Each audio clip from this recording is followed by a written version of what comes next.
What's up, blue chips? Oh yeah, I said it. A little bit of a throwback from the Discord this morning. We were kind of reminiscing over the old videos here on the page. And yeah, I thought that would be pretty cool to intro with the old intro for the most part. Anyways, going 2 for 2 today. Only got one live in JAKK. The other one was after we had stopped streaming in INTZ. Let's get to it.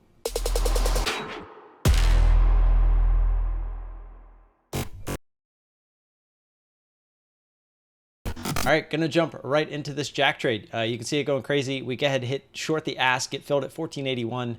This does try to go through 15. I think it gets denied right at 15. Yep, right there. And we just put the take profit order out there. And we were a little ambitious with it, a little bit closer to VWAP, but figured if it came down, that pre-market one was right there, but figured we'd get the flush to try 14. That's exactly what it does. You can see it trying to test 14 there. So we were just front running that, hoping to get the fill on the bid there, and we did. Ended up being a really good trade, considering the new quota is 50 bucks. We ended up getting 24. So that was a pretty quick trade. I think we were only in that for, let's find out, because we got to go to our regular chart here. To see the other trade. So we were in that trade for a total of 33 seconds. So that was a good trade there on JAKK. As you can see, ended up going a lot lower, which was a little unfortunate. It didn't even put up a fight really on the way down either. So we were pretty happy with the trade though. Not going to complain at all. So our second trade, INTZ. This one decided to take us for a ride.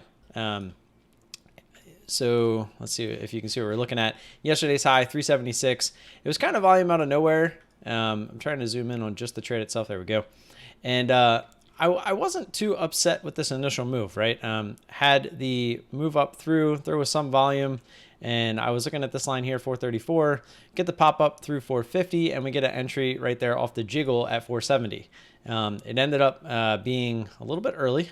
As you can see, it actually ended up going up into a halt at 496.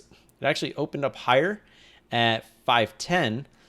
Did try to come back down through 5, not quite.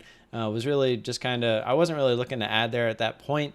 This was also an SSR, which was kind of a pain because you can't just hammer the bid when you feel the jiggle. You kind of have to hit the ask, which means if you're wrong and that wasn't the jiggle, you're just going to get filled as it decides to keep going up.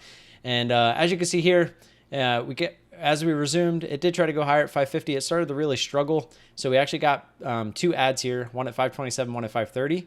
The first one was as it was going up to 550 and it got rejected. And then it tried to go up again.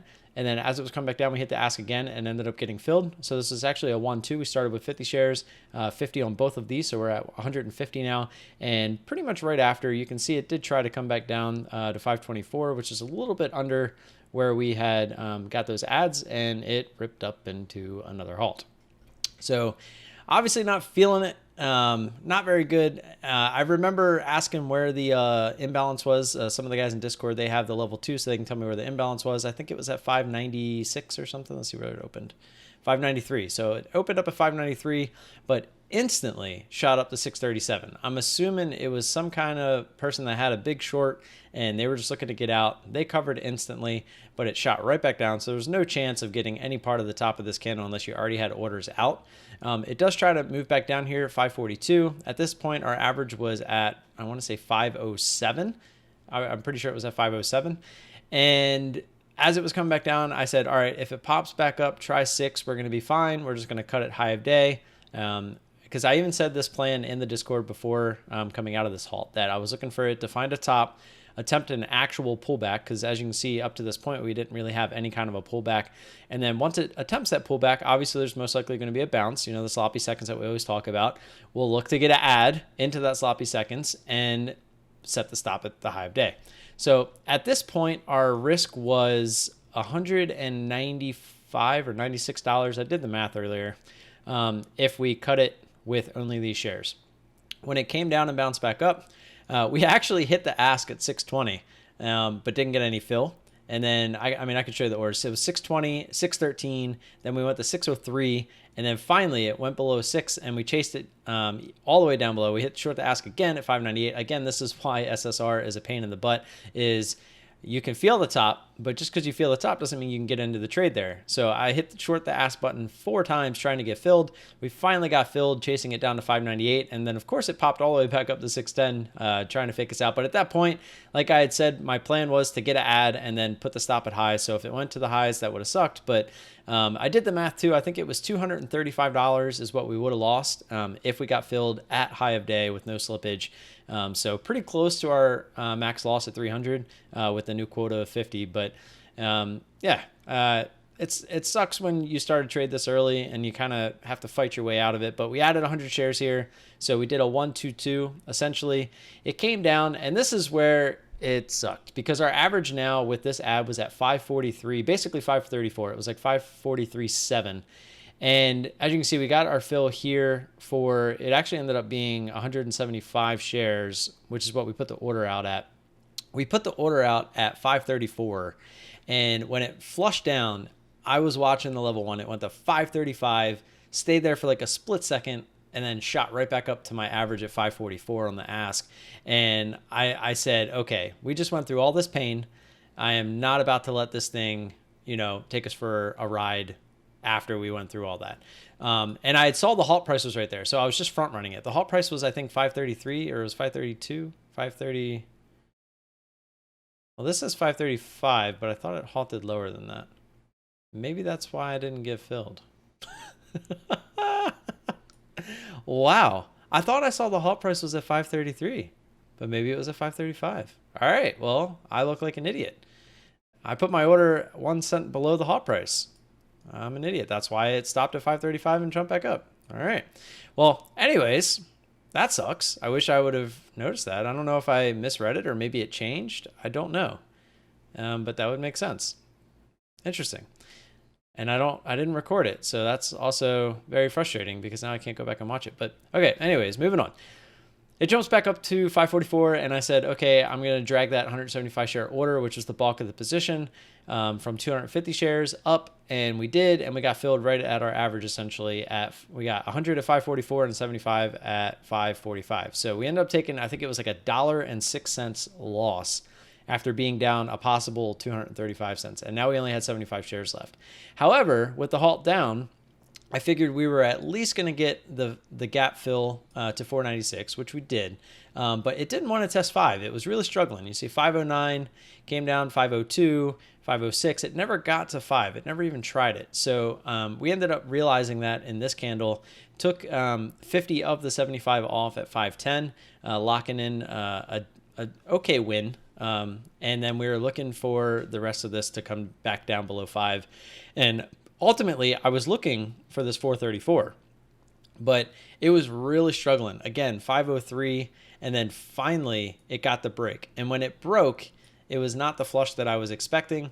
It tried to get bought right back up through 5 again, and I just didn't like how that, because I was expecting 5 and then just a flush to the 70s, which we had in order out, I think at like 72. Let me see. 79. So we had the order at 79. Just in case it did want to give us that flush, but unfortunately it did not. So we took a partial off, and now we were waiting for these shares to come back down to 434. But as you can see, 80 just held like a champ. It did not want to break 80. And once we realized that the 80 wasn't breaking, it started to come back up towards 5. We took the remaining off there at 493. And as you can see, we were right. There was just, it didn't want to break down. Like, it was breaking down, but at the same time, you could tell it didn't want to. It was just really struggling to come down. There was no flushes past this first halt candle. It was all just kind of a grind, and it was just a matter of when is it going to stop the grind. And that's kind of like the same thing when you get into a grinder to the upside. Sure, it's extended. It's just a matter of when is it going to turn around. It could be tomorrow. Like, you just don't know. That's the whole point of staying away from grinders. But we identified it, got out, and as you can see, this thing went absolutely crazy. All the way up back through the highs, and it just was up here for a while. It did end up pulling back, and it's kind of hovering around here for now, but I don't think we could have played this any better. Obviously we could have got better entries, but with the entries that we ended up taking, we had a plan the entire way, and it worked out. So that's all I can say. The only thing that, man, I'm really bummed about this. I mean, I obviously would have put my order at 536 instead of 534. It had to have changed. I mean, obviously we'll never know because I didn't have it recording at the time, but it had to have changed. I don't think I would be that stupid because I was looking at the halt prices and basing my order off of it. I don't know. I don't know, and obviously nobody will know, but it worked out. It worked out, and we ended up at quota over 2 trades. $50 quota, got 5106, and I can't complain about that because usually we're shooting for 3 to 4 trades, but those 2 trades were, this one we could have made a lot more had I got that 34 fill. Unfortunately, that was impossible apparently. And JAKK ended up just being a really good trade. We got a little picky on the volatility of it, and it worked out in our favor. So that's all I have. Don't forget to like and subscribe. Don't forget about the 3K sub giveaway. If you want your chance, go enter into it. All you got to do is go to the YouTube page, find the video. It's right up top, and watch it, see how to enter, do it, and then the drawing is going to be this Friday night. And yeah, I will see you guys tomorrow morning. Peace.